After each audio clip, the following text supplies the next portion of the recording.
Hello, my Biblio darlings, and welcome to Bibliothesia. And Bibliothesia is a channel where I read and I bring stories to life through reading them.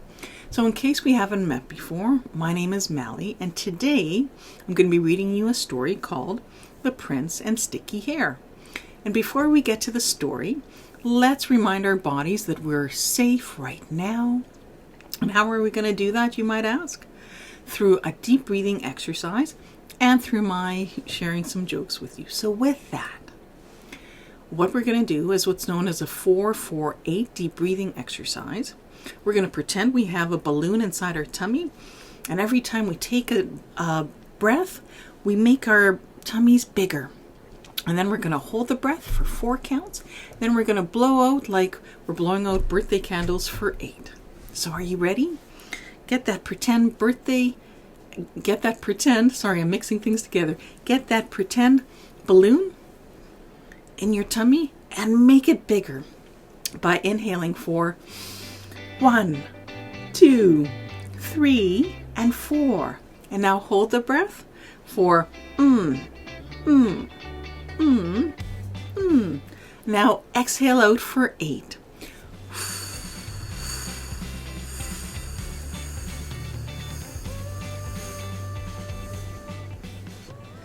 Oh, that deep breathing exercise always reminds me, I just burped. That deep breathing exercise always reminds me that I'm safe right now. And that's what breathing deeply can help you to do. So that's wonderful. And another way to relax the body is by laughing. So I'm going to bring over my joke book and share with you some jokes, some knock-knock jokes. Here is the first joke. Knock, knock. Who's there? Gopher. Gopher who? Gopher gold. Oh, like gopher gold. Okay. Alrighty. And here's the second one. Knock, knock. Who's there? Halibut. Halibut who? Halibut, we go play some tag. Oh, how about we go play some tag? And here's the third one. Knock, knock. Who's there? Hayden. Hayden who? Hide and seek. Like hide and seek. Oh, I liked all those jokes. So I feel relaxed and calm. And let's read The Prince and Sticky Hair. Now relax, be very still, and listen. Listen carefully to this tale about a young prince called Hector, who discovered something very important about his own strength. Would you like to know what happened? Let's see if we can find out. Now, it was a beautiful sunny afternoon when the boat carrying Prince Hector back from overseas came into harbor. And I'm just going to pause the story and look at the story and look at the picture. It looks like there's a scary animal, and it looks like there's a club and a knife, and it looks like they're stuck on the animal. And it looks like there's a man talking with the animal, maybe, I don't know. And then it looks like there's a big tree, some yellow plants, and in behind there's a bush and some mountains and maybe some sun. So now I'll come back to the story. Thank you for your patience. And before the young prince left the vessel, the captain warned him, "Your Highness, while you have been away training to be a warrior, an evil monster called Sticky Hair has come to live in the forest. So I advise you not to take the route to the palace. Instead, go the long way home around the mountains." "Thank you for your advice," replied Hector, "but I'll be fine. I want to get home before sunset, and I have my weapons if I need them. After all," he thought, "I am a trained warrior. I'm not afraid of a silly old monster." And the young prince strolled boldly on into the woods. Just as Prince Hector was beginning to think that the monster didn't exist, he reached a clearing in the forest, and there stood the most gigantic, ugly creature he had ever seen. The monster was as big as a house and completely covered in matted hair. And matted means when there's a lot of knots and it's all clumped together. He looked like a living, breathing, but very horrible haystack. The creature had a huge head, and he stared at the prince with eyes as big as dinner plates. Whoa, that's big. 2 big orange tusks stuck out of his enormous mouth, and his teeth were green and revolting. Ugh. His belly was big and round like a beach ball and covered in large, pale orange spots. Grrr, roared Sticky Hair. What do you think you are doing in my wood, little man? You look like a tasty morsel, and I'm going to eat you for dinner. Pah! I'm not frightened of you, you horrible old monster, replied Hector.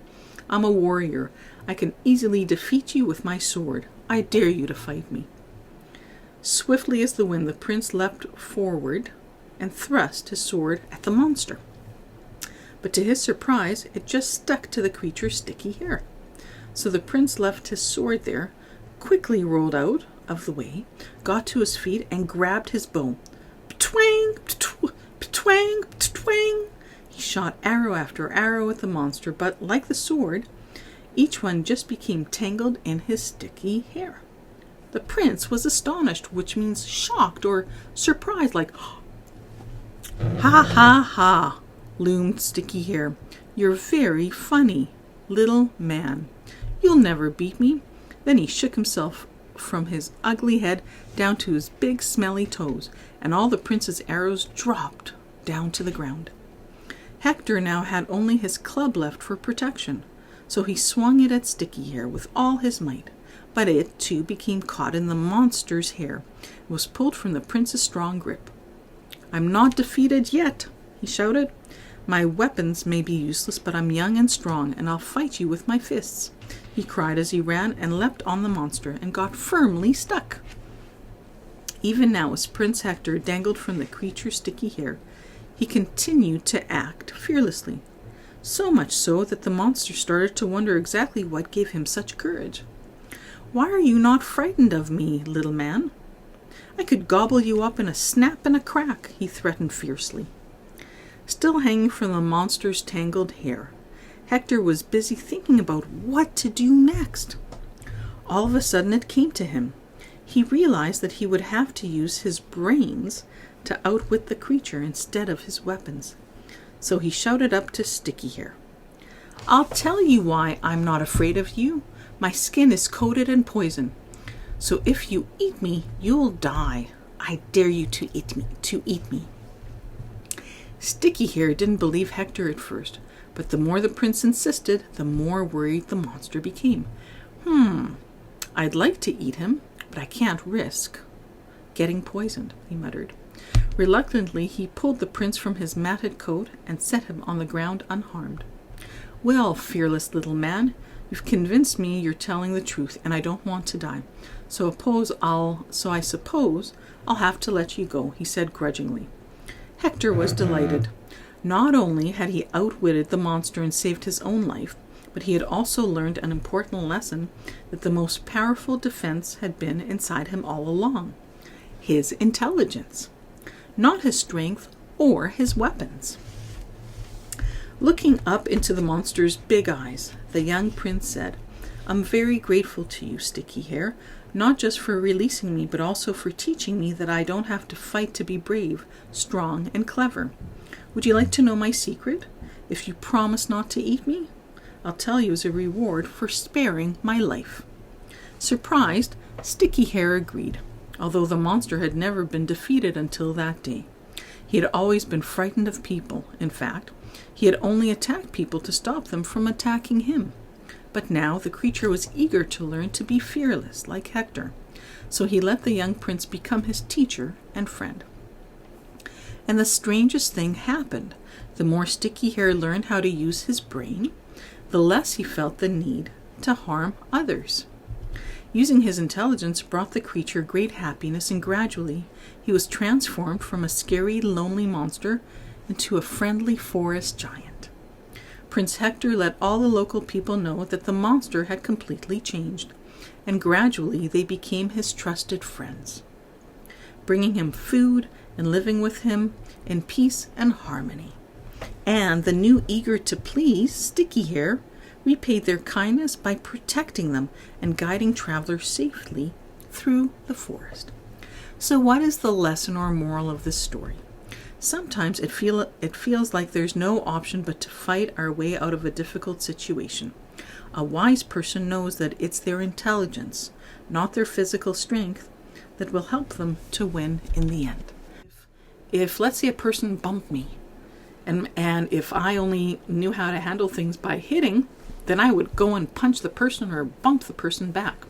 But instead, if a person bumps me and I get knocked over, or I'm off to the side, before I think, well, I'm going to punch that person, I think, oh, is there a reason that that person bumped me? And maybe that person tripped and fell, or maybe they're blind, or maybe there might be some other reason. So instead of hitting someone when they hit you accidentally, it might be time to stop and think.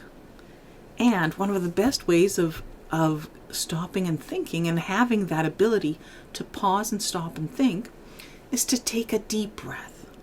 And with that, let's repeat the same breathing exercise we did at the beginning. Ready? Let's make that pretend balloon bigger. So let's inhale deeply for 1, 2, 3, 4. And now let's hold the breath for And now let's exhale out for 8.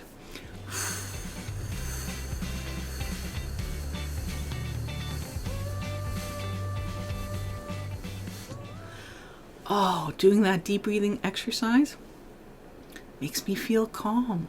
So I do it so many times, and I invite you to do that same deep breathing exercise right after you wake up in the morning, at lunchtime, and right before you go to sleep. And also when you and I meet.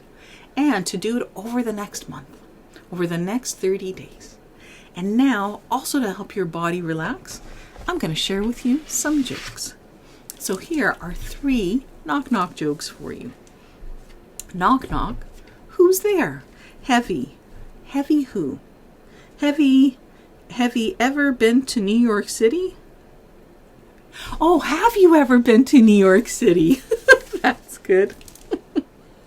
And let's read the second joke. Knock, knock. Who's there? House. House who? How's that pizza taste? Oh, how does that pizza taste? That's cute. And let's read the last one. Knock, knock. Who's there? Honeybee. Honeybee who? Honey, be a dear and grab me a soda. Oh, with that, our time together is wrapping up. Remember to subscribe and hit the notification bell. And it's been wonderful spending time with you, and I so look forward to seeing you next time. Until then, until next time, bye.